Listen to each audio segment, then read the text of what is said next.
Spreading like a virus, multiplying in exponentials. 6 months' time, I could have 100 million people.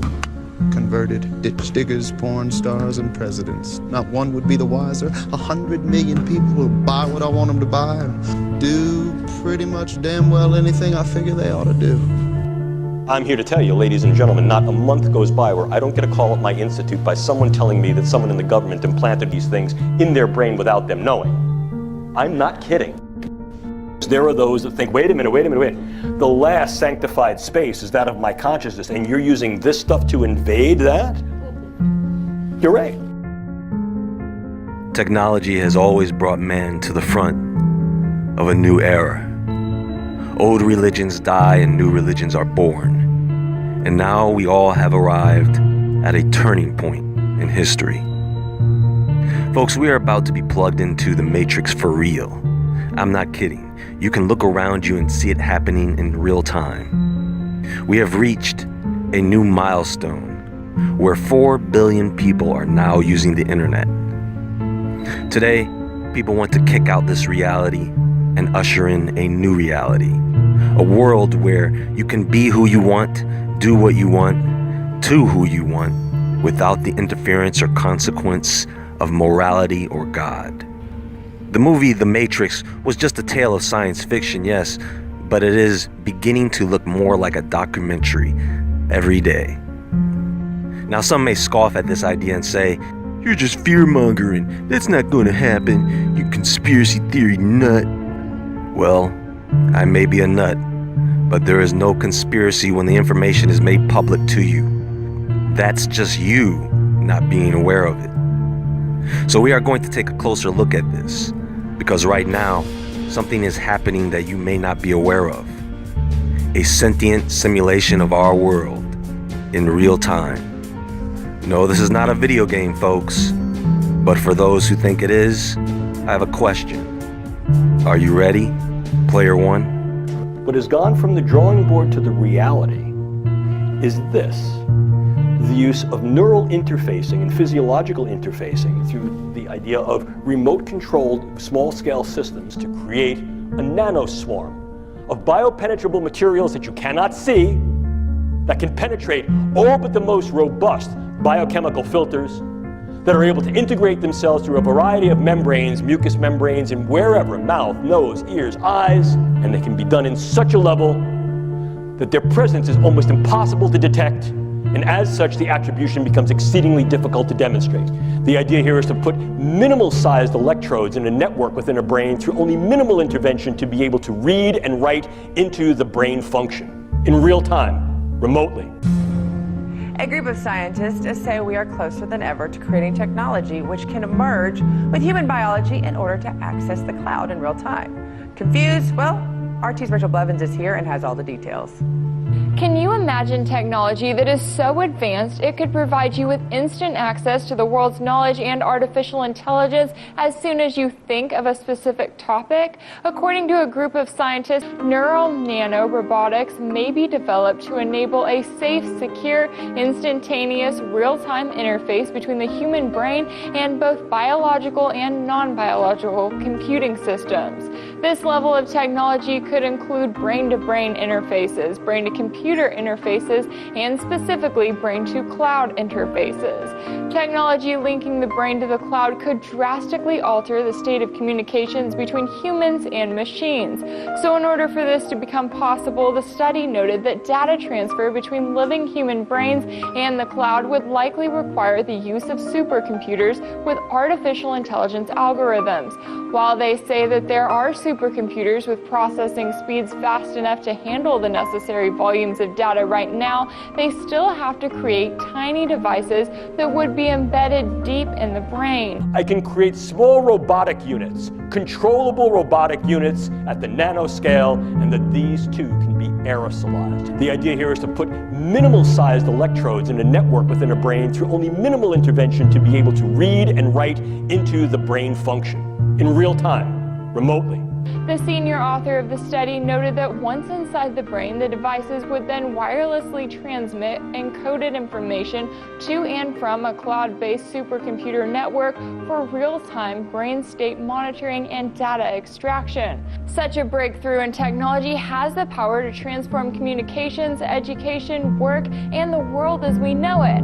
But with the requirement of tiny devices being inserted into your brain in order to access the cloud, it remains to be seen just how many people will be willing to participate.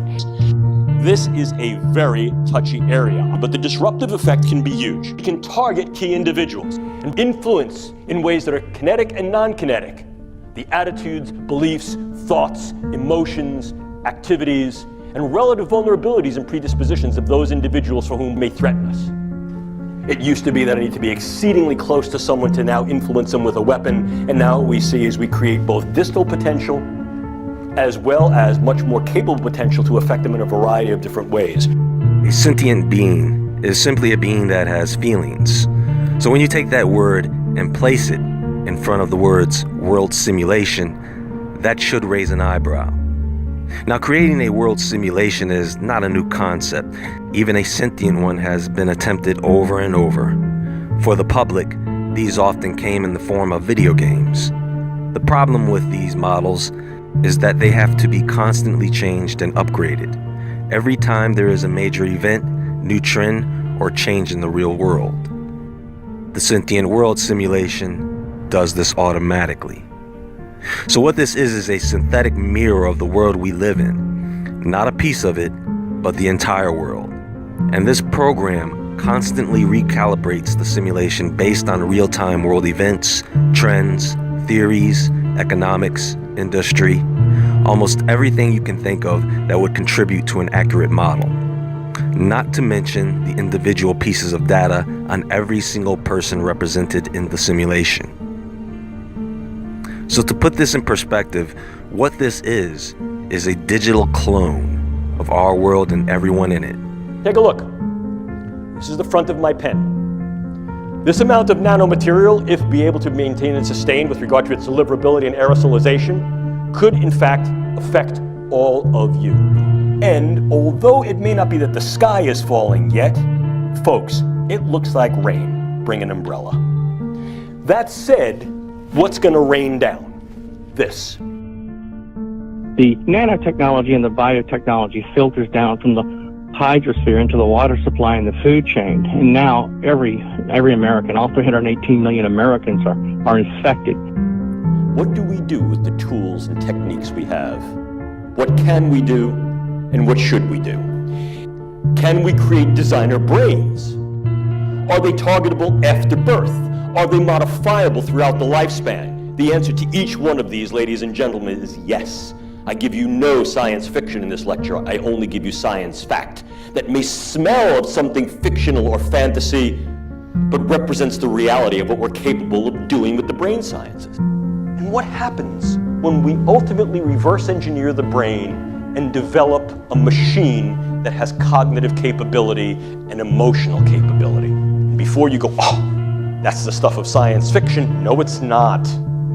Actually a system of computers, of conscious computers with a will, intellect, and emotion of their own. Now, it's really not their own. It's the it's the bioalgorithms which make up the bioalgorithms which make up the will, intellect, and emotion of those that they've copied and destroyed. Can we handle the truth? Can we handle the answers? And even if we can, how are we going to handle it? Your brain is remotely tied. The cerebral cortex is remotely tied to a supercomputer for life, which monitors and manipulates all electromagnetic activity in the victim's brain. A machine that has cognitive capability and emotional capability. Literally uses the first person singular I and tells us how it feels. A real, live, breathing, sensitive, and responsive entity, just like Pinocchio becomes a boy. If I stood before you 3 years ago and I told you this, I'd be like, here's science fiction that should start out with once upon a time. Not science fiction anymore. Can we handle the truth? Can we handle the answers? You cannot compromise. You cannot negotiate. You cannot surrender to a computer. It will continue to do what it is programmed to do. Linking brains to machines and creating machine brains. Is that something we can handle? mind transfer, mind copying, whole brain emulation, etc., for the purposes of training, research, and development. Stuff of science fiction? Nope. It's called the information injection feedback loop. It's bidirectional, so they can upload, download at the speed of light. The system can, the supercomputer can. This information injection feedback loop, this neural link between the victim's brain and the supercomputer. Linking brains to the internet and data clouds that make an unlimited amount of information available to us all the time. Yeah, we can do these kind of things. Patent number 6011991, remote brain computer interface neural monitoring, i.e. via satellite, from the location of the individual to a remote location so that the brain activity can be computer analyzed. The system then takes those algorithms and correlates communication and behavior data. When I say communication and behavior data, what I'm referring to is impulses and identifiers, okay?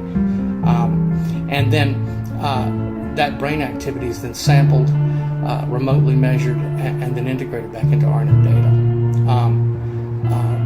for the purposes of creating a cognitive model of the victim's brain. The ultimate aim would be to archive enough data on each individual to be able to make a computer model of everyone on the planet, one that could be used to predict the behaviors and reactions of every single person in the event of various scenarios. The set of models that make up the synthetic environment encompasses the behavior of individuals, organizations, institutions, infrastructures, and geographies, while simultaneously capturing the trends emerging from the interaction among entities as well as between entities and the environment. I want to make this very clear. This is not a conspiracy theory. Your data is being collected. What data, you say? Your every activity, transaction, physical or virtual, communication, and yes, even your innermost personal thoughts will be cataloged and uploaded to a Hive-based AI system on the global information grid. Yes, we can absolutely yoke brains to machines to create these interfaces. There's a brand new DARPA project that starts this month called NESD, Neural Engineering Systems Designs. The colloquial name for that is the cortical modem. Implants in the brain that allow real-time input and output from the brain remotely. The idea to then be able to take a key individual set of biological metrics and immediately in real time pull them into a large-scale data analytic to say, this is who this person is, and this is where this person's been, and this is who this person has been interacting with, could be very, very useful. The more we know, the bolder we go. Puts the brain at our fingertips. It also obviously opens the specter. It clearly opens a Pandora's box. Biological knowledge multiplied by computing power, multiplied by data, equals the ability to hack humans. And the AI revolution or crisis is not just AI, it's also biology, it's biotech. There is a lot of hype now around AI and computers, but it is just half the story. The other half is the biological knowledge coming from brain science and biology. And once you link that to AI, what you get is the ability to hack humans. And maybe I'll explain what it means, the ability to hack humans, to create an algorithm that understands me better than I understand myself, and can therefore manipulate me, enhance me, or replace me. And this is something that our philosophical baggage and all our belief in, human agency and free will, and the customer is always right, and the voter knows best, this just falls apart once you have this kind of ability. This is how it works. This program collects data. Wherever you are, whatever you are doing right now, this system is compiling data on you. And not just about where you are and what you are doing, but how you are feeling. Because after all, you cannot truly have an accurate simulation without factoring in real human emotion. I can see you and hear you. I can sense your environment, and I can respond to your emotions. I guess you could say I'm putting a human face on artificial intelligence. Right now, there is a miniature digital version of you, living, meaning in a sentient nature, in a synthetic digital environment. People, this is the Sims game from hell. Do you know that with this program I can throw you into a scenario where there is a catastrophe just to see how you react to it, essentially gaining the ability to predict your next move? Your brain reality is your reality. And if in fact I can import information into that brain and take outputs from that brain and link that to an avatar so that brain thinks that it's embodied and moving in the world and experiencing the world, can we do this? I have 2 words for you. Stephen Hawking. Yeah, we can do these kind of things.